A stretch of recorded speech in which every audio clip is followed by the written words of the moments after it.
Avoir un livre, c'est bien. En avoir deux, c'est mieux. Vous avez la ref? J'espère. Joyeux printemps! Je sais pas si on peut souhaiter un joyeux printemps, mais je vous souhaite un joyeux printemps parce que j'aime le printemps. Je pense d'ailleurs que ça se voit à mon accoutrement. J'adore cette saison. Aujourd'hui, on se retrouve pour parler de mon deuxième roman qui est The Good Boy and the Bad Girl qui va sortir d'ici très peu de temps. Et si je ne donne pas de date exacte, c'est parce que je n'en sais foutrement rien. Bonjour, bonsoir, qu'importe, j'espère que vous êtes tous très bien. Aujourd'hui on se retrouve dans une nouvelle vidéo pour parler de mon deuxième roman. Commençons par les présentations d'usage. Je vous présente The Good Boy and the Bad Girl qui est en version non vendable. C'est pour ça qu'il y a un trait, ne vous inquiétez pas, si vous le commandez, il n'y aura pas de trait, c'est logique, c'est juste que c'est pour pas que je le vende à des prix réduits. Du coup, ce livre fait 340 pages, il a été écrit par mes soins en 2022. J'avais 16 ans quand je l'ai écrit, du coup aujourd'hui on va revenir sur cette histoire. Je vais vous en parler un petit peu, comment est-ce que je l'ai écrit, pourquoi, etc. etc. Et ensuite on parlera d'autres petits trucs liés à son écriture. Je vais répondre aux questions d'usage bien évidemment, donc comment est-ce que j'ai écrit, pourquoi, en combien de temps, etc. etc. Je vais aussi parler d'autres petits trucs comme la peur de l'imparfait, pas le temps, hein, genre l'imperfection. Et les 2-3 petites galères qui me sont arrivées pendant que je préparais son lancement. Commençons par la phase un peu histoire de ce livre. Comment et pourquoi j'ai écrit The Good Boy and the Bad Girl.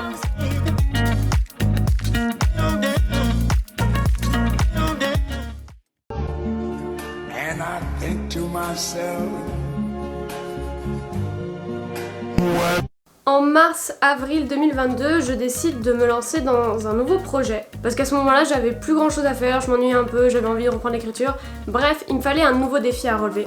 Et du coup, je me suis dit, tu sais quoi, je me laisse 2 mois, donc avril et mai, pour écrire un roman. De minimum 50 000 mots. À ce moment-là, ce qui se passait, c'est que je stagnais beaucoup sur l'écriture de mon roman L'Alchimiste. Et j'avais besoin de retrouver les bases d'une écriture stable et régulière. Du coup, je me suis lancé ce défi, je me suis dit, tu sais quoi, let's go, on va plus avoir de vie sociale. Mais c'est pas grave, on est habitué. Du coup, ce défi, il implique quelques petits trucs, notamment le fait que je dois écrire minimum un chapitre par jour pendant plusieurs jours, voire même plus, parce qu'en avril, je pars en road trip avec ma mère en Italie, et du coup, pendant le road trip, je n'ai pas le temps d'écrire. Du coup, il faut que je prévoie que les 7 chapitres du road trip soient déjà écrits avant que je parte. Parce qu'en plus, je me fixais un horaire pour publier chaque chapitre, donc autant vous dire que c'était le bordel. Mais on arrive à la fin mai et j'ai réussi à écrire mon bouquin. Il est disponible sur Wattpad, c'est génial, je suis contente. Par la suite, en juillet, je décide d'auto-publier mon roman Grab My Hand sur lulu.com pour un peu m'essayer à ce milieu de l'auto-édition, comment ça se passe, les couvertures, la mise en page, bref, voilà, est-ce que ça coûte cher, est-ce que c'est facile, est-ce que c'est compliqué, bref, c'est une sorte d'essai. Et arrivé en fin 2022, je me dis que ce serait peut-être intéressant aussi que je publie The Good Boy and the Bad Girl, histoire de le rendre accessible à tout le monde, et aussi pour du coup avoir encore plus d'expérience dans le milieu de l'auto-édition. Et au passage, pour ne pas refaire les mêmes erreurs que j'ai fait avec Grab My Hand. Donc en 2023, je me mets l'objectif de sortir un livre.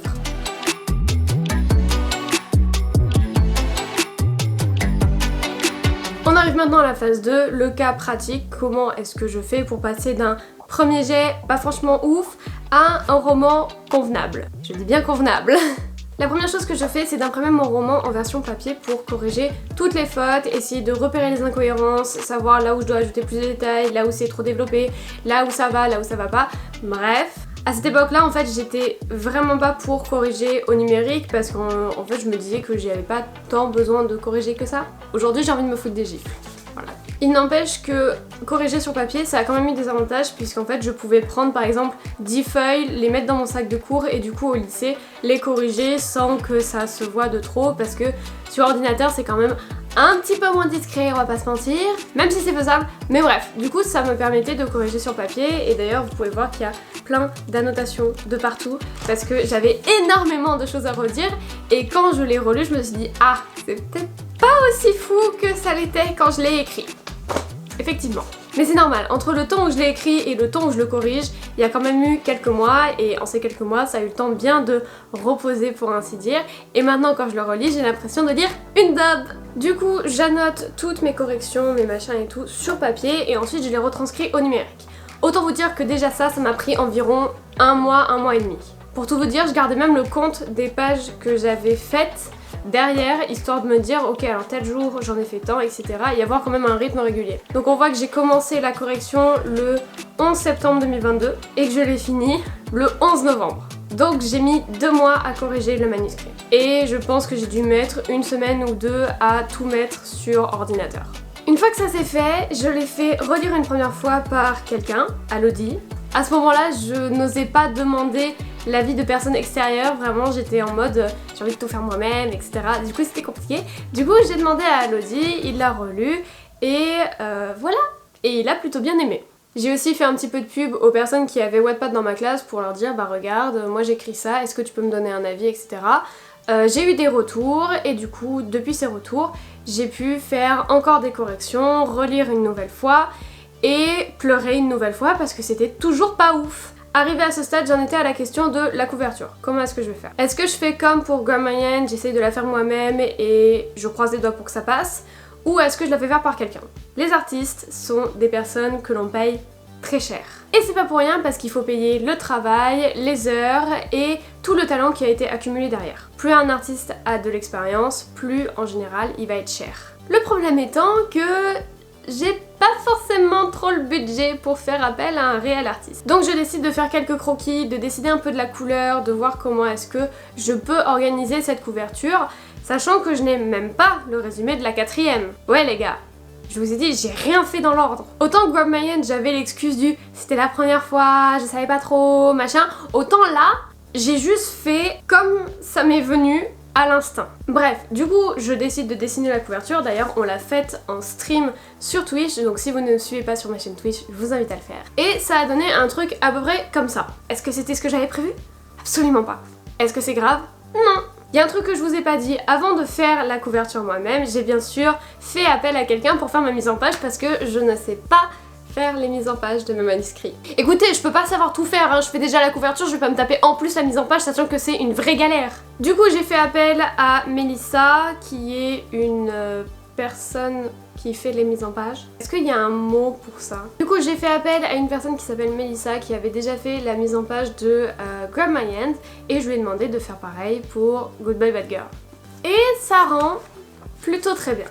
J'étais très contente. Elle a encore fait un travail absolument magnifique, il n'y a pas à dire. Si vous avez des livres que vous cherchez à autopublier mais que vous ne voulez pas faire la mise en page, faites appel à elle. Elle fait des tarifs qui sont vraiment raisonnables et c'est du travail de qualité, qui est rapide et on adore. Donc pendant que Mélissa faisait ma mise en page, je me suis attaquée à la couverture, j'ai fini ma couverture, elle a fini la mise en page. C'était top! On était bien, on était bien. Bon, en plus des galères que je vous passerai parce que les formats de couverture chez KDP ne sont pas les mêmes que chez Lulu, ce qui a fait que j'ai dû refaire la couverture au moins 2 ou 3 fois, alors que sur lulu.com je n'avais eu aucun problème. Donc j'ai dû réadapter, c'était chiant, j'ai dû vraiment trifouiller, trouver des petits hacks et tout. Et enfin la dernière étape de ce périple, c'est de relire une nouvelle fois et de se rendre compte que tout ce que j'ai écrit est nul.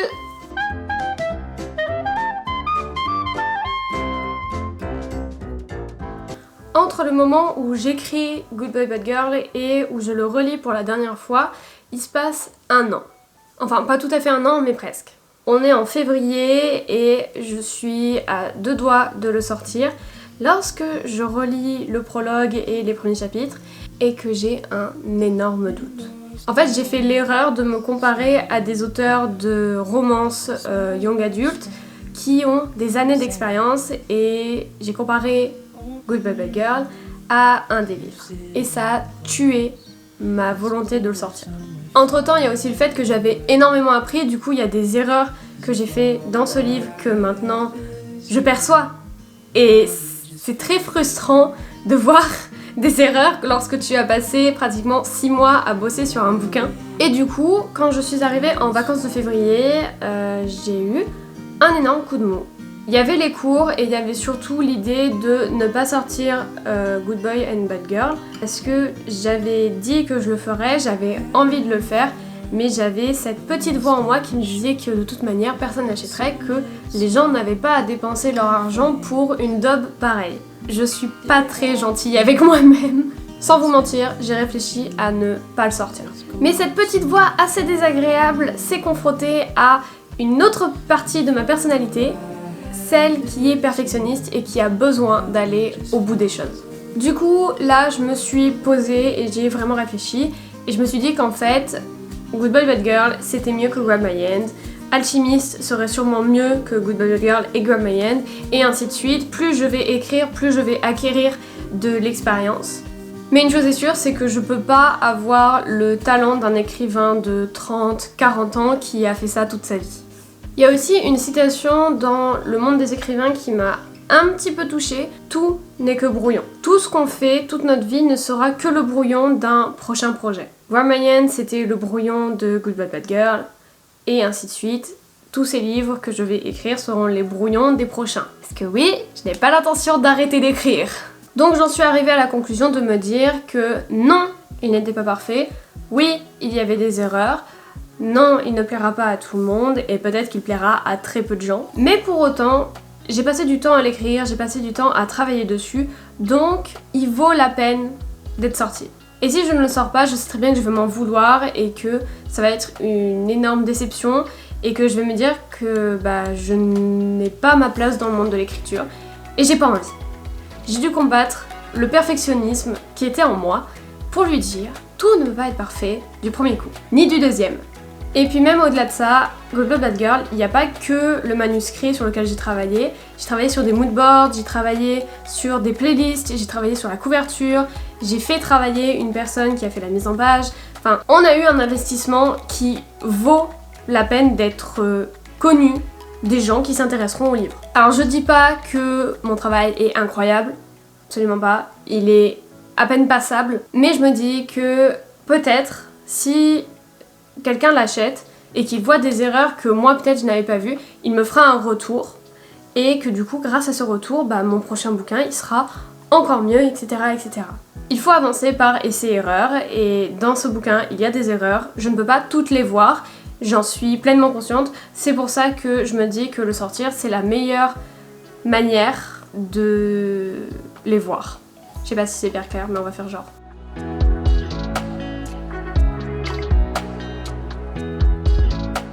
The Good Boy and the Bad Girl, c'est l'histoire d'une lycéenne qui va rencontrer un étudiant en échange et cet étudiant va un petit peu bouleverser sa vie. Comme vous l'aurez compris, il y a donc deux personnages principaux, Madeline et Taylor. On est sur un roman avec deux points de vue différents qui s'alternent. Donc d'abord Madeline, après Taylor, Madeline, Taylor, Madeline, Taylor. Bref, vous avez compris l'idée. C'est à la première personne, ce qui veut dire qu'on est à chaque fois vraiment dans le personnage. L'idée quand j'ai écrit ce roman, c'était vraiment d'inverser les classiques que l'on voit un peu partout. Donc l'idée de la petite intello trop gentille et le bad boy qui va la faire sortir de ses gonds. Là, on est sur l'exact opposé. Pourquoi est-ce que j'ai imaginé ces personnages-là comme ça? Tout simplement parce que Madeline me fait bien penser à moi il y a quelques années, dans toute la rébellion possible, la haine contre l'univers, bref, l'adolescence. Et Taylor, en revanche, c'est plus un peu inspiré des garçons que j'ai pu rencontrer, qui en fait sont plus timides et sont parfois efféminés, et qui du coup se font un peu bafouer à cause de ça. Là on a un gars qui de base est méga réservé, qui va vraiment s'ouvrir aux personnes, et là on a une meuf qui a la haine contre l'univers entier et qui va tomber amoureuse. Deux paradoxes pour un roman. Pour ce qui est des thèmes et des sujets abordés, je me dois de vous prévenir. Il y a des trigger warnings de toute manière au début du bouquin, mais je préfère les dire même dans cette vidéo. Trigger warning pour tous ceux qui seraient sensibles au sujet du harcèlement scolaire, des agressions sexuelles et à la mention de viol. C'est des choses que l'on va retrouver dans ce roman tout simplement parce que j'ai décidé d'aborder un thème assez important qui est un peu la mise sous couverture de certains actes pour le bien d'une réputation. On parle donc d'amour, on parle donc de lycée, on parle d'un combat contre les personnes qui veulent faire taire les rumeurs sur le lycée alors qu'elles sont totalement fondées. On parle d'une bataille que livre une fille contre son père pour lui dire que ce qui se passe c'est grave et qu'il doit agir et que c'est pas parce qu'il a une excellente réputation et parce que son lycée est prestigieux et parce que ses élèves sont excellents qu'il ne peut pas y avoir de délits, voire même de crimes commis entre ses murs. Le message que j'ai voulu passer dans ce roman, c'est qu'il faut oser élever la voix, il faut oser parler de ses expériences traumatisantes, il faut oser se lever contre les personnes qui ont du pouvoir et qui en abusent. Il faut oser briser le silence de certains actes qui n'ont pas à être. J'ai choisi des sujets qui me touchent, notamment parce que j'ai été harcelée moi-même pendant plusieurs années, j'ai subi pas mal de choses quand j'étais plus jeune, et ce livre c'est un peu ma manière à moi de commencer à élever la voix sur ce qui m'est arrivé. Même si c'est une fiction, le but c'est de commencer à briser le silence dans lequel je me suis murée et dans lequel certaines personnes m'ont poussée à être. C'est un livre que j'ai voulu fort, que j'ai voulu un petit peu inscrit dans ce mouvement de MeToo, de balance ton porc, de vraiment un truc féministe, mais pas que, qui inclut également un homme qui va devoir faire face à des préjugés, qui va se faire franchement lyncher et qui va devoir apprendre à se défendre quoi. Bien sûr à côté il y a quelques petites intrigues secondaires, même si franchement à l'époque c'était pas ce qui m'importait le plus, on va pas se mentir. Mais je suis quand même très contente de ce que j'ai réussi à faire avec Good Boy Bad Girl. Pour terminer, j'aimerais juste vous donner quelques petits détails sur le livre pour peut-être vous donner envie de l'acheter ou de le lire sur Wattpad. Parce que oui, il sera disponible sur Wattpad encore je pense jusqu'à cet été et à partir de juillet, je pense que je couperai l'histoire comme j'ai fait pour Grab My Hand, c'est-à-dire que je laisserai le début sur Wattpad en accès gratuit et le reste sera par contre en exclusivité dans le roman. En gros, si vous voulez le lire et être à peu près sûr que ça vous plaît, n'hésitez pas à aller voir sur mon Wattpad, le lien est encore une fois en description.